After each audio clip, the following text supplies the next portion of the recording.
ஆக்யாவோட restaurant பறிபோக முக்கிய காரணமாக இருந்த இந்த நன்றி கெட்ட பாட்டியையும் மானங்கெட்ட கோபியையும் இனியும் இந்த பாக்கியா வீட்டில் வச்சு அழகு பார்த்துட்டு யாருக்கெல்லாம் சுத்தமாக பிடிக்கல. பாக்கியா மேலே செம்ம கோவம் வருது.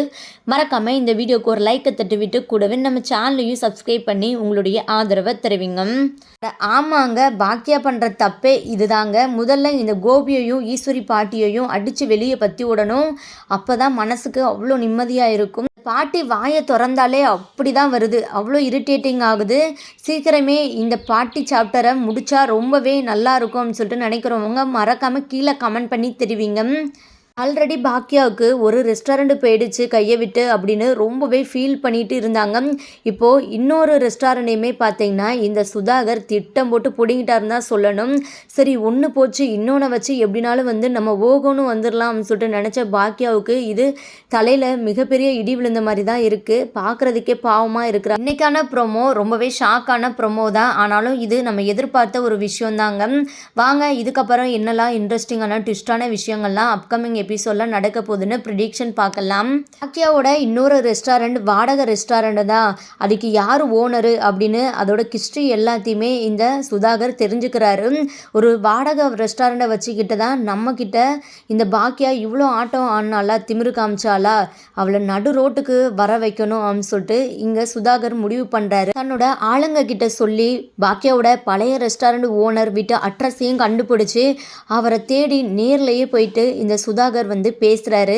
நீங்கள் இப்போ என்ன நிலைமையில் இருக்கிறீங்கன்னு சொல்லிட்டு எனக்கு நல்லாவே தெரியும். உங்களுடைய பிஸ்னஸ் ரொம்பவே லாஸ் ஆகிடுச்சாமே அப்படின்னு சொல்லிட்டு கேட்குறாரு. அது மட்டும் இல்லாமல் தன்னோட பெருமையையும் புகழையும் பார்த்தீங்கன்னா அவர்கிட்ட ரொம்பவே எடுத்து அழகாக சொல்லிட்டு இருக்கிறாரு. எனக்கு 5 கிலோமீட்டருக்கு ஒரு ரெஸ்டாரண்ட் இருக்குது. நான் ஒரு பெரிய பிஸ்னஸ் மேன். இப்போது நான் உங்களை எதுக்காக தேடி வந்திருக்கிறேன்னு சொல்லிட்டு உங்களுக்கு ரொம்பவே கன்ஃபியூஸாக இருக்கும் அப்படின்னு சொல்லிட்டு கேட்குறாரு. ஆமாங்க சார், உங்கள் பேர் சுதாகர் தானே அப்படின்னு சொல்லிட்டு அந்த ஓனர் இருந்துக்கிட்டே சொல்கிறாரு. ஆமாம், எப்படி தெரியும் அப்படின்னு சொல்லிட்டு கேட்குறாங்க. இது எப்படிங்க சார் தெரியாமல் இருக்கும்? உங்களை பற்றி நான் நிறையா கேள்விப்பட்டிருக்கிறேன். நீங்கள் எவ்வளோ பெரிய பிஸ்னஸ் மேன், என்னை தேடி எதுக்காக வந்திருக்கேன்னு சொல்லிட்டு எனக்கே ரொம்பவே குழப்பமாக தான் இருக்குது. என்னங்க சார் அப்படின்னு சொல்லிட்டு கேட்குறாரு. உடனே சுதாகர் இருந்துக்கிட்டு எல்லாம் ஒரு நல்ல விஷயந்தான். உங்ககிட்ட ஒரு ரெஸ்டாரண்ட் இருக்குன்னு சொல்லிட்டு நான் கேள்விப்பட்டேன், மெயினில் இருக்குது. எனக்கு இப்போ அந்த ரெஸ்டாரண்ட் வேணும். உங்களுக்கு எவ்வளோ பணம் வேணும்னாலும் கேளுங்க, கோடிக்கணக்கில் கூட நான் அந்த ரெஸ்டாரண்ட்டுக்காக தருவேன் அப்படின்னு சொல்லிட்டு சொல்கிறாங்க. உடனே பார்த்தீங்கன்னா அதை கேட்ட பாக்கியாவோட ஓனர் அப்படியே செம்ம ஷாக்காக பார்க்குறாங்க. அப்படியே ஆண் வாயை பழக்கிறாரு. பணம்னு சொல்லிட்டு சொல்லவும் பணம் பத்தும் செய்யும், அது உண்மைதாங்க. ஆனாலும் யோசிக்கிறாரு. என்ன யோசிக்கிறீங்க அப்படின்னு சொல்லிட்டு இங்கே சுதாகர் கேட்கும்போது, ஆல்ரெடி அந்த ரெஸ்டாரண்ட்டை நான் வாடகைக்கு பாக்கியான்னு ஒருத்தவங்களுக்கு விட்டுருக்கிறேன். இப்போ நீங்கள் சடனாக கேட்கும்போது எப்படி நான் வாங்கி தர முடியும் அப்படின்னு சொல்லிட்டு கேட்குறாங்க. இது என்னங்க, அது உங்கள் ரெஸ்டாரண்ட், நீங்கள் வாடகைக்கு விட்டுருந்தா அது நீங்கள் எப்போ வேணால் திருப்பி வாங்கிக்கலாம். இதுக்காக போயிட்டு எதுக்கு இவ்வளோ யோசிச்சுட்டு இருக்கிறீங்க? என்ன அந்த பாக்கியம் அவ்வளோ பெரிய ஆளா? அவங்கக்கிட்ட என்ன உங்களால் பேச முடியாதா, பயமா அப்படின்னு சொல்லிட்டு இங்கே சுதாகர் அப்படியே ஏற்றி விட்டுட்டு இருக்கிறாரு. அடாச்சி, அதெல்லாம் ஒன்றும் இல்லை, அந்த பாக்கியாவை நினச்சி எனக்கு எதுக்கு பயம்? ஆனாலும் என்ன நம்பி தான் அவங்க அந்த ரெஸ்டாரண்ட்டை நடத்திட்டு இருக்கிறாங்க. அதுக்காக தான் கொஞ்சம் யோசித்தேன், வேறு ஒன்றும் இல்லை அப்படின்னு அந்த ஓனர்கிட்ட சொல்கிறாரு. கொஞ்சம் யோசிச்சுக்கோங்க. நீங்கள் பாக்கியாவுக்கு அந்த ரெஸ்டாரண்ட் கொடுக்குறதுனாலும் தாராளமாக கொடுங்க. ஆல்ரெடி உங்கள் பிஸ்னஸில் நீங்கள் ரொம்பவே லாஸ் ஆகி நிற்கிறீங்க. நான் அந்த ரெஸ்டாரண்ட்டுக்காக எவ்வளோ வேணால் பணம் கொட்டி தரேன்னு சொல்லிட்டு சொல்கிறேன். அந்த பணத்தை வச்சு நீங்கள் ஒரு புது பிஸ்னஸே ஸ்டார்ட் பண்ணலாம். கொஞ்சம் யோசிச்சுக்கோங்க, யோசித்து முடிவு சொல்கிறீங்களா, ஒரு நாள் கூட எடுத்துக்கோங்க அப்படின்னு சொல்லிட்டு எங்கள் சுதாகர் இருந்துக்கிட்டு சொல்கிறாரு. உடனே அந்த ஓனர் இருந்துக்கிட்டு, ஒரு நாள் எதுக்குங்க சார் டைமு, இப்போ ஒரு நிமிஷத்துல எனக்கு போதாதா? நான் சொல்கிறேன், எனக்கு ஓகே. இப்போ என்னைக்கு உங்களுக்கு வேணும் அந்த ரெஸ்டாரண்ட், என்றைக்கு அவங்கள காலி பண்ண சொல்லணும் அப்படின்னு கேட்குறாங்க.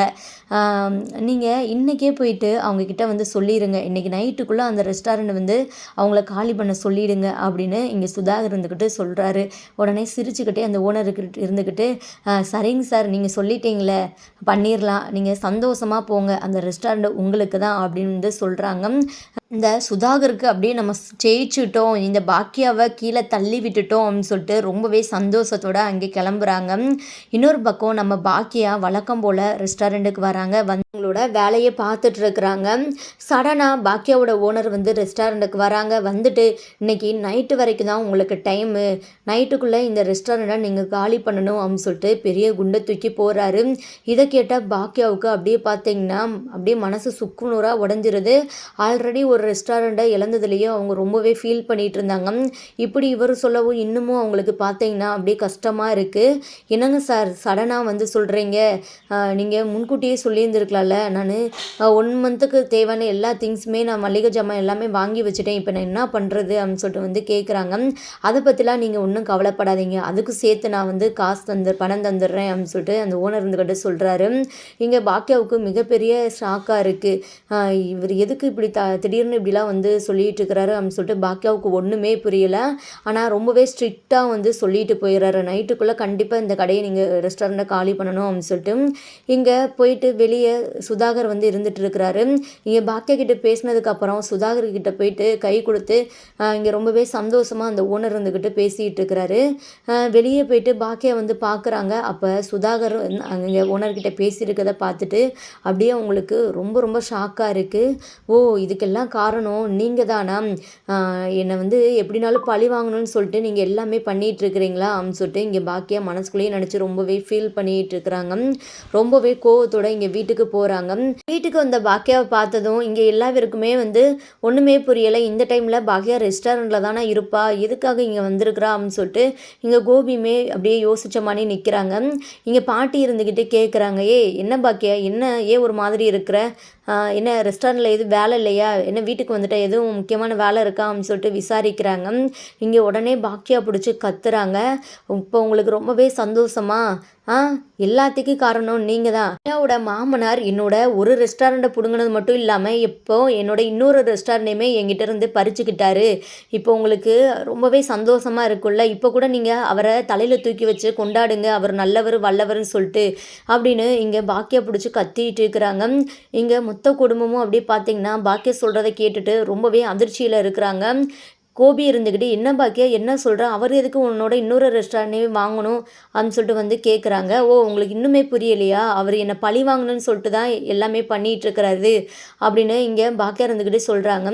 உடனே இங்கே பாட்டி இருந்துக்கிட்டு, இதெல்லாம் உனக்கு தேவையா பாக்கியா, ஒரு ரெஸ்டாரண்ட்டு தான் போயிடுச்சு, சரி போனால் போகட்டும், இனியாவுக்கு கொடுத்ததான் அமைதியாக இருக்க வேண்டியதானே மனசில் நினச்சிக்கிட்டு, அதை விட்டுட்டு அவர்கிட்ட போய்ட்டு நீ சவால் விட்டுக்கிட்டு அவரை தப்பாக பேசிக்கிட்டு இதெல்லாம் நல்லாவா இருக்குது, இப்போது நீ இப்போ இந்த நிலைமையில் நிற்கிறனா அதுக்கு முழுக்க நீ தான் பாக்கியா காரணம். வாய் இருக்குது பார்த்தியா, இப்படி மற்ற எல்லாத்தையும் நீ மரியாதை இல்லாமல் பேசுகிறத குறைச்சிக்கணும், முதல்ல நீ போயிட்டு அவர்கிட்ட பார்த்து பேசு, அவர்கிட்ட மன்னிப்பு கேளு அப்படின்னு சொல்லிட்டு இந்த ஈஸ்வரி பாட்டி இப்போ கூட அந்த சுதாகருக்கு சப்போர்ட்டாக பேசிகிட்டு இருக்கிறாங்க. இதனால் பாக்கியா அப்படியே எரிமலையாக வெடிக்கிறாங்க. அடைச்சி அத்தை, இதுக்கப்புறம் உங்களை அத்தைன்னு கூட நான் மரியாதையாக வந்து நடத்த மாட்டேன், சரிங்களா, வாயை மூடிக்கோங்க, அதுதான் உங்களுக்கு நல்லது.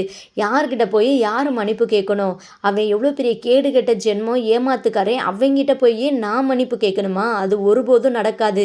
இதுக்கப்புறம் நீங்கள் அவனுக்கு சப்போர்ட்டாக இங்கே இந்த வீட்டில் பேசுனீங்கன்னா கண்டிப்பாக இந்த வீட்டில் வந்து உங்களுக்கு இடமே கிடையாது, இதுதான் என்னோட முடிவு அப்படின்னு சொல்லிட்டு இங்கே பாக்கியா ரொம்பவே ஆக்ரோஷத்தில் சொல்லிட்டு இருக்கிறாங்க.